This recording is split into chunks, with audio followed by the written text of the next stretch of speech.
Vous êtes vraiment une superstar. Je suis pas une superstar. Il y a des critiques qui disent qu'en réalité, il n'avait pas de si belles dents. À l'heure où je tourne cette vidéo, j'ai seulement vu le trailer du film One Love. Et je vous avoue que je ne vois pas vraiment une différence majeure entre les dents de Bob Marley et de l'acteur Kingsley Ben-Adir. Bon, si Bob Marley avait eu le niveau de dentition du chanteur de The Pogues, j'aurais pu comprendre la critique et un manque de fidélité par rapport à son image en choisissant un acteur qui lui a une belle dentition. Après, pour le peu que j'en ai vu, sur certains passages, je rejoins l'avis de ceux qui trouvent Kingsley peu convaincant dans ce rôle, et ce, même si j'apprécie beaucoup l'acteur. I feel like I never became him. I was only trying to find un peu d'esprit de Bob. Juste un peu d'esprit, pas imiter.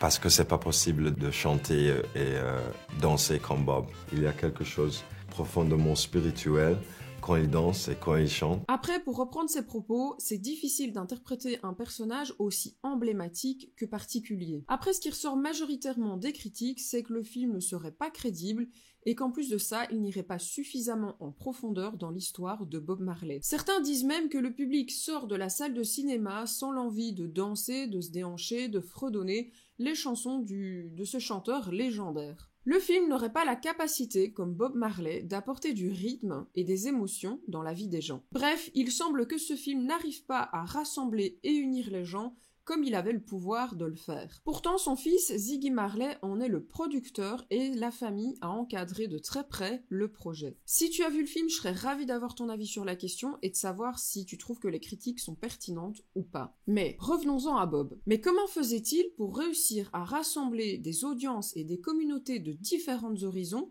autour de lui aussi facilement, à tel point que même plusieurs décennies et générations plus tard, son influence perdure.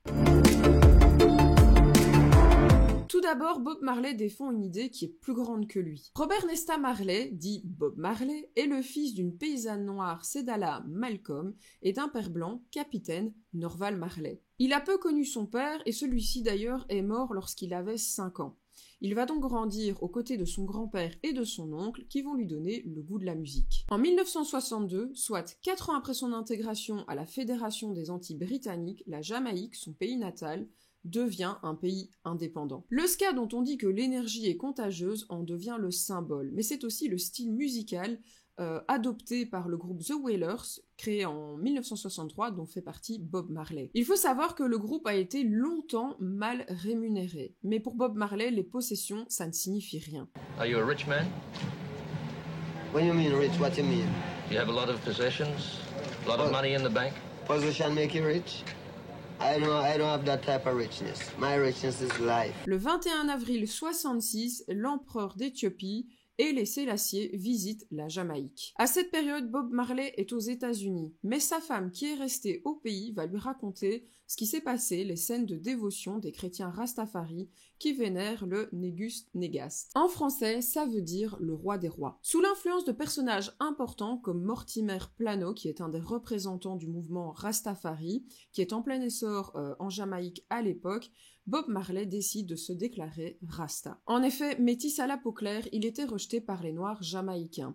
Et à la différence, à travers le mouvement Rastafari, il se sentait accepté. Mais les Rastas, qui sont-ils exactement? En fait, il s'agit pour la plupart d'esclaves issus de l'Afrique et qui vivent à l'époque de Bob Marley en Jamaïque. Ils considèrent l'empereur Haïlé Sélassié comme un guide libérateur du peuple noir, et pour eux, dans leur Bible, il s'agit de la réincarnation de Dieu ou du Messie noir. Il symbolise la justice, la paix et la libération du peuple africain de l'oppression et de la domination coloniale. Ayant grandi dans une Jamaïque marquée justement par les divisions sociales et raciales dues à ce passé colonial, Bob Marley va trouver justement dans ce mouvement la possibilité d'exprimer sa fierté et son identification à cette culture, à cet héritage africain. Les idéaux de ce mouvement Rastafari ont résonné avec celui qui rêvait de justice sociale. Plutôt que de parler constamment de tes produits, de tes services, parle d'une cause qui tient à cœur à ta marque et qu'elle a envie de défendre. Bien souvent, elle est liée à ta vision de marque. Demande-toi quel impact elle a envie d'avoir sur la société. Souvent formulée de manière ambitieuse et inspirante, elle permet de stimuler l'engagement et la motivation envers un avenir commun. C'est d'ailleurs ce que faisait Bob Marley, il engageait, il motivait les Jamaïcains à se réunir et se rassembler. Pour être efficace, rappelle-toi que ta vision de marque doit être concise, mémorable et alignée sur la culture et les objectifs de ton entreprise. Défendre une cause plus grande que toi et ta marque de cette façon contribue à lui construire une image forte et positive. C'est une des raisons pour lesquelles, plus de 30 ans après son décès, Bob Marley fait toujours parler de lui. Mais aussi parce qu'il a un message universel. En 1973, le groupe délaisse le ska et le rocksteady en faveur du reggae que l'on ressent sur l'album Catch a Fire. La même année, le groupe qu'il formait avec Bonnie Livingstone et Peter McIntosh se sépare. Apparemment, Bob Marley attire trop l'attention sur lui, ce qui déplairait à certains membres du groupe.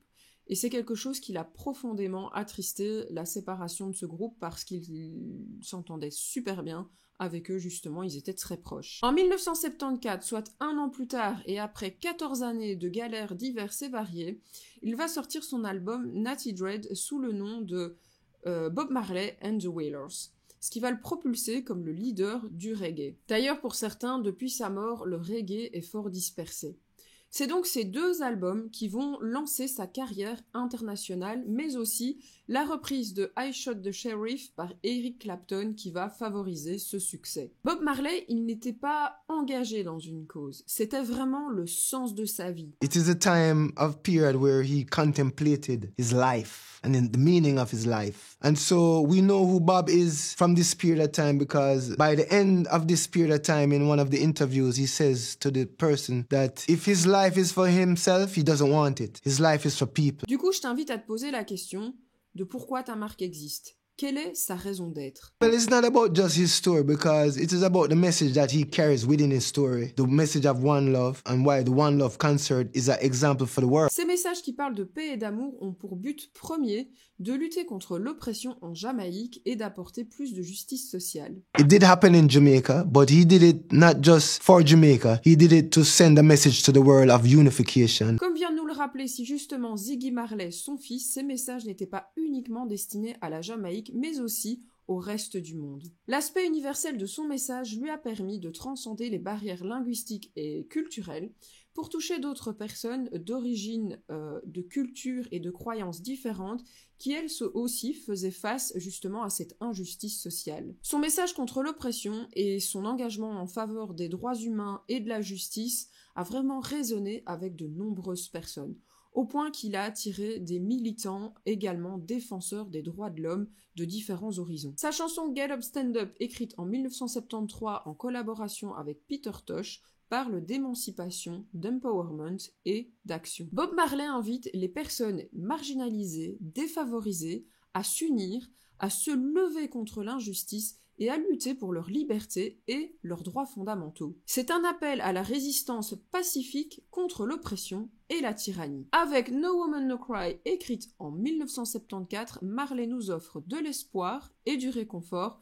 dans les moments difficiles. Cette chanson à première vue adressée aux femmes évoque en réalité les épreuves et la lutte de tous ceux qui sont confrontés à des difficultés. Son message nous encourage à rester forts et à trouver du réconfort justement dans nos souvenirs et dans nos moments partagés où il y avait de l'amour, même quand les temps sont difficiles. Il fera d'ailleurs lui-même preuve de force et de courage 2 ans plus tard, en 1976, lors du concert Smile Jamaica, qui avait pour objectif de prôner la paix et l'unité, justement un peu avant les élections, alors que le pays est au bord d'une guerre civile. 2 jours avant ce fameux concert, Bob Marley a été victime d'une tentative d'assassinat à son domicile de Kingston. Si lui n'est que légèrement blessé au bras et à la poitrine, sa femme, elle, réchappe de la mort de justesse, et grâce à quoi?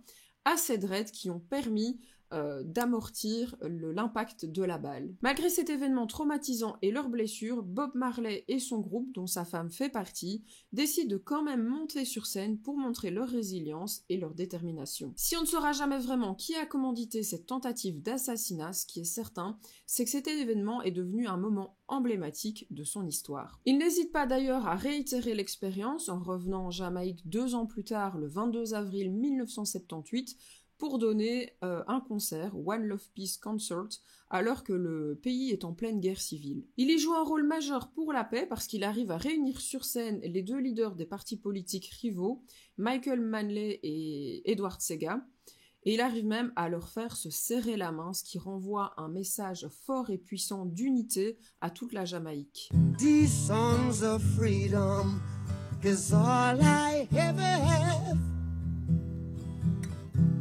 Redemption Song.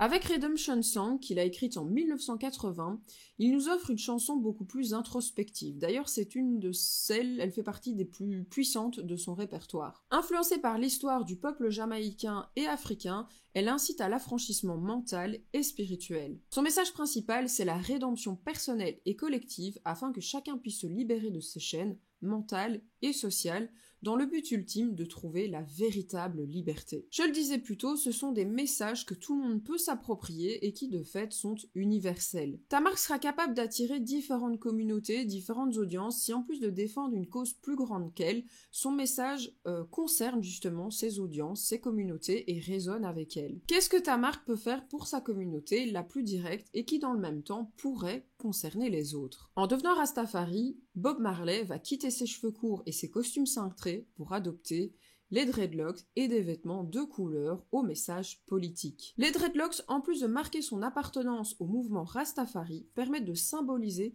sa non-conformité aux normes sociales établies et donc de renvoyer au monde, de manifester au monde sa liberté sociale et mentale. Mais ce ne sont pas les seuls éléments qui permettent de l'identifier. À ça s'ajoutent les célèbres couleurs du drapeau jamaïcain, jaune, vert et noir, qui font partie de son identité visuelle. On va retrouver son visage aussi très souvent souriant, mais on va aussi retrouver le lion qui symbolise et communique parfaitement ses valeurs de force et de résilience. Et enfin, dernier élément qui vient finaliser la culture qu'il a développée autour de sa marque personnelle, la ganja. Mais pourquoi est-ce important dans sa vie? Cette plante, mieux connue sous le nom de marijuana, fait partie de la culture et des traditions de l'île. Elle est considérée comme sacrée et utilisée lors de moments de méditation, de réflexion spirituelle et pour se connecter à la nature. Et selon certains artistes dont Bob Marley fait partie, elle stimulerait leur créativité. Bob Marley, c'est un fervent défenseur de la ganja pour qui cette plante est mal comprise et injustement associée à de la criminalité. Il a d'ailleurs plaidé en faveur de sa légalisation, notamment au travers de ses chansons. Bob Marley a réussi à créer une culture de marque puissante de par ses convictions, son message et son style de vie. Il représentait et représente toujours d'ailleurs la simplicité,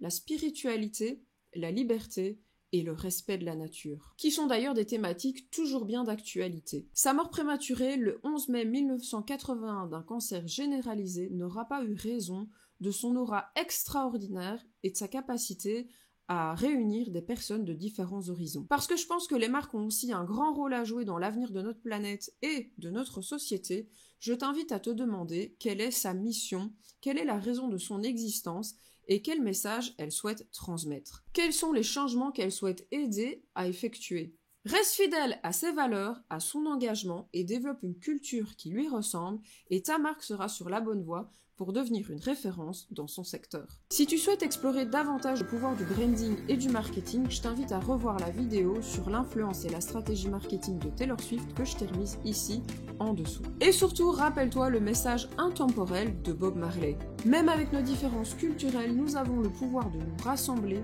de créer des liens et de promouvoir l'harmonie.